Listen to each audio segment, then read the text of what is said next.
I thought against Tennessee, we did a good job of getting to the free throw line, which is what we wanted to do. We wanted to attack them at the end of the press, and we also wanted to make sure that we didn't settle for jump shots against the zone and got it into the paint.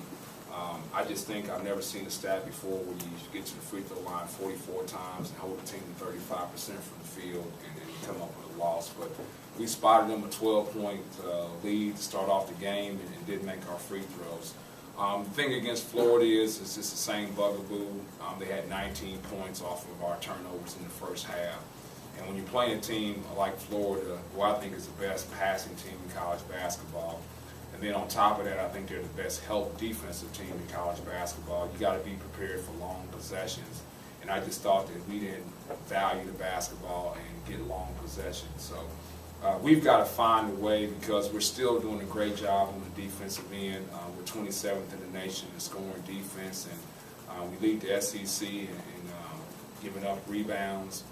But we've got to find a way to get a balance between scoring and defense, and we've got to find a lineup that we can be consistent with. So what we're looking for going against Texas A&M is they play probably the two best defensive teams in the SEC so far.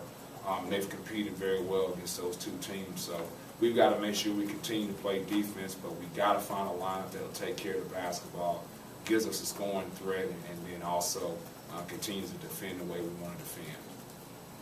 Hey, Coach, I know guys have to step up and make shots, but how as a coach do you plan to manufacture more points or get them in a position to manufacture more points? Well, the biggest way we can manufacture points is by not giving the ball to the other team. I mean, to me, that's still the most important thing that we need to improve on. It's like Florida. When you, excuse me. When you're giving a quality ball club like Florida on their home court 19 points, just giving them 19 points, then that's the best way you can improve your offense. Any update on Maurice, whether or not he making play this week? Well, he still hasn't done anything at all. He's still not on the court at all. So until he actually gets on the court, there's no way to say he's going to progress, because he's obviously got to be able to run up and down and do some cutting and movement. He hasn't moved to the progression where he's either doing things 5-on-0 or non-contact drills yet. So with the hamstring, it's tough, because, you know, with a hamstring, you got to be fully recovered, else you're just going to pop it again. His wrist is fine. His wrist is fine. Yeah, his wrist is fine now. It's no longer his wrist; it's actually his hamstring. Coach, I know Jaquez has shown leadership since you got here. What has he done for you as a senior? Well, he's tried to get our guys to understand what it takes to win some ball games. And I think Jaquez is a kid that's a tough kid, and I think the other players respect that from him. But it just can't be one person that's doing it. We've got to have a collective unit that are trying to do the right things off the court when the coach is not around, as far as leading our team. I think Chicken's averaging like 4 points per game. How important is it for him to get that offense going, and that'll kind of trickle down effect to the rest of the offense?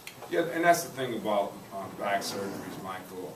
When it's all said and done, Chick is not himself at this point in time. I think anybody that watched college basketball last season thought that he was, if not the most explosive athletic guard in the SEC, that he was in the discussion of that. And I think when he doesn't have that explosiveness and that athleticism, it really hinders his game, because he's not a skilled guy. So right now, I think he's still a shell of himself athletically. But Chicken's got to find a way to be productive other ways when he doesn't have that explosiveness and that athleticism. So that's the thing that always concerns me about any time you go in and have a surgery with somebody's back. You see IJ came back, and IJ is pretty much where he was last season, but Chicken is nowhere near where he was last year. When you're in sort of a tough run like this, how do you keep guys' spirits high or staying positive when you're in just a tough run of it, especially starting off in the SEC? Well, I mean, you can't always be positive. You can't sugarcoat some things. You got to point out what's actually, wrong. I think sometimes it's almost, when you're having an intervention with somebody, first thing you got to admit is what's wrong. And then once we all admit what's wrong, now how can we fix it? So if you're still battling or you're in denial of what's actually wrong, then we can't fix the problem. So I think our guys have been pretty good as far as understanding what's wrong with their games individually, what's wrong with our team. But now we got to go out and actually execute what's wrong. And that's the harder part, because sometimes it's hard to fix those things, because some guy, hey, you're not making shots, and it's not going to change here in 2 weeks, okay? That's something that should have improved in the offseason, something you should have done in the offseason. So, hey, that part is gone now, so how can we help the team and your shooting roles? So we just got to make sure we're addressing those things and finding ways to do it, but more importantly, like, how do we fix that in this short amount of time? So, and the things we want to make sure we continue to do is, like, we got to continue to defend and rebound and give ourselves a chance to win.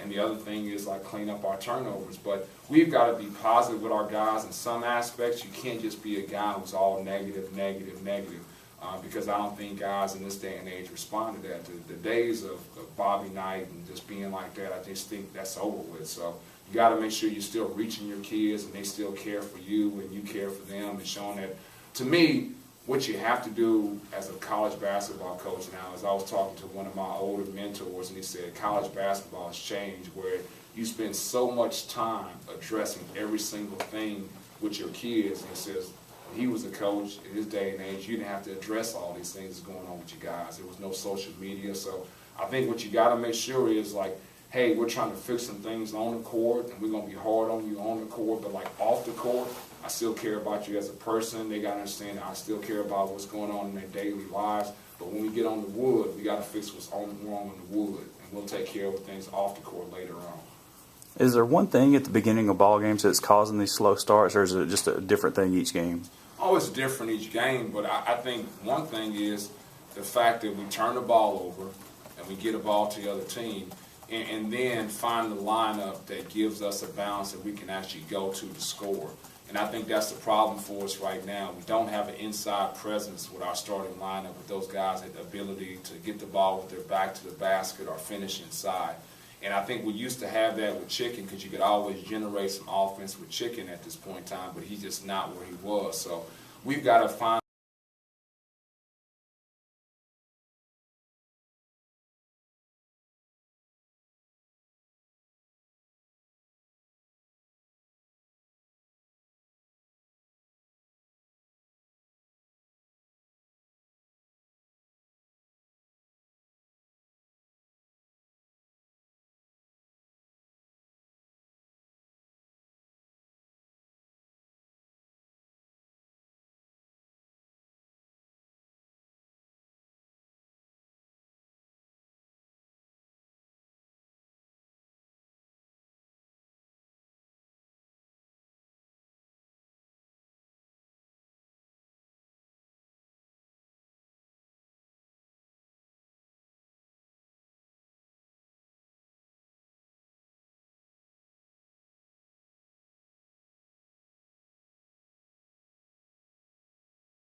that's the best way that you can help Mississippi State basketball, Mississippi State University, is to make sure you take this scholarship money we're giving you and make it to come fruition with, like, an actual diploma. And it was really a touching moment inside our locker room when I told him about him being on scholarship, because the guys in that room know how much he sacrificed and how much he cares about the basketball team. And so for me, it was always something rewarding. You know, this is what you get into this business to do, is to help young men out. And that's an actual moment where you can see it coming to, like, fruition. So I'm happy for him. And I'm glad that the guys went up and showed him that they cared about Isaiah, and they were happy for him, genuinely happy about him being on scholarship. Coach, you're going up against Billy Kennedy tomorrow night, but the coach that you replaced is on the other bench. You know, is that weird for you, or, you know, have you spoken to him at all? It's not weird for me at all. It's just like us playing any other team. I don't have any sort of contact with the assistant coaches, or not do I worry about the coaching staff.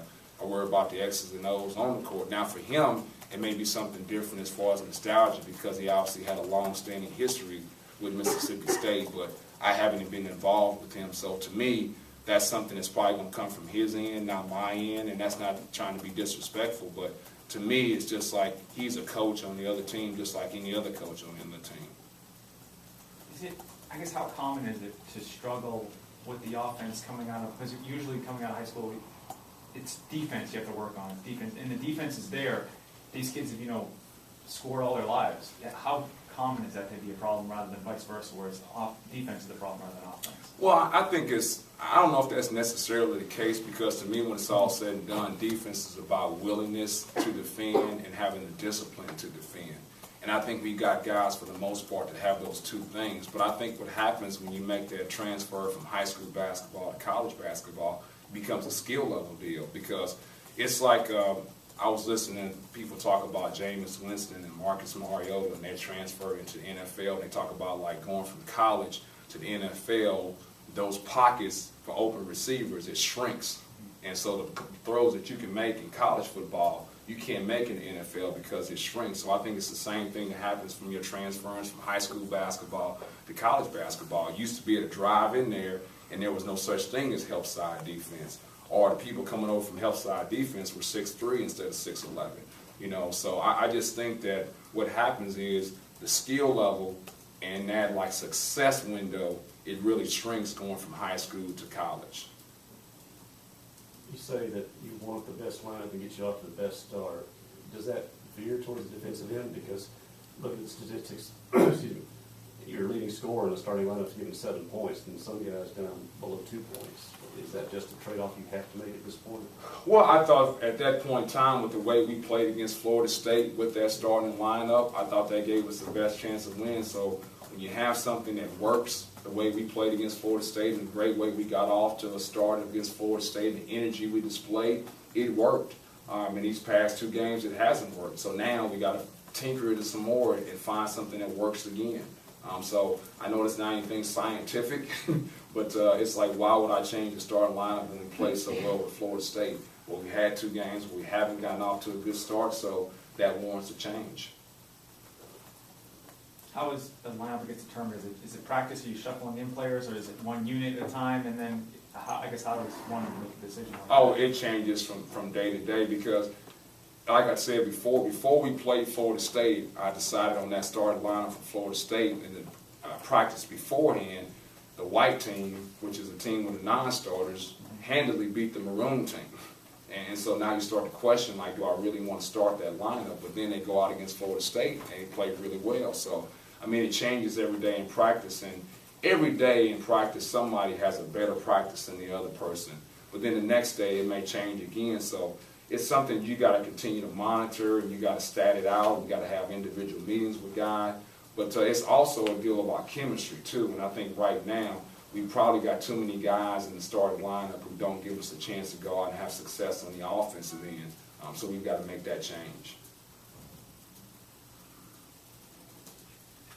And kind of looking ahead to Vanderbilt, you know, Stallings, they always Oh, I have no idea about Vanderbilt, but you can go right ahead.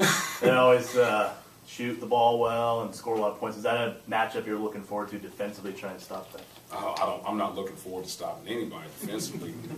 But Kevin Stallings has always been a guy who coveted skill, and so he's going to go out and recruit guys that are skilled, and he's going to recruit smart basketball players, because to get accepted into Vanderbilt, I'm pretty sure they have to be smart, both on and off the court. So he's a really good coach. I know him from my Purdue days, and I haven't seen them play at all, so I have no idea about the way they're playing and things like that. I know some of their new players just from the recruiting trail. But he's always going to be a guy that's going to be they're going to have a well-coached team, and they're going to have a skilled team. Anything else? Okay, thanks, Coach. Thank you.